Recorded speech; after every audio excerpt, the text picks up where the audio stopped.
great teachers! Today, let's focus on how to make a great profile photo. Well begun is half done. A great profile photo makes a great first impression. You need to show that you are professional in your profile photo. First, pay attention to your appearance. Second, ensure that the picture is clear.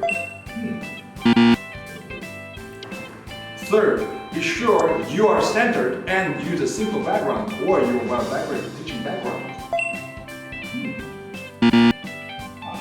Fourth, smile. Let the parents feel your easygoing and friendly personalities. You can also show that you are fun. Use facial expressions, body language, and include your props such as your favorite puppet or uni. Keep in mind that the parents want to see that you are professional and fun from your profile photo. Thanks for watching this video, and I hope it will help you make a great profile photo.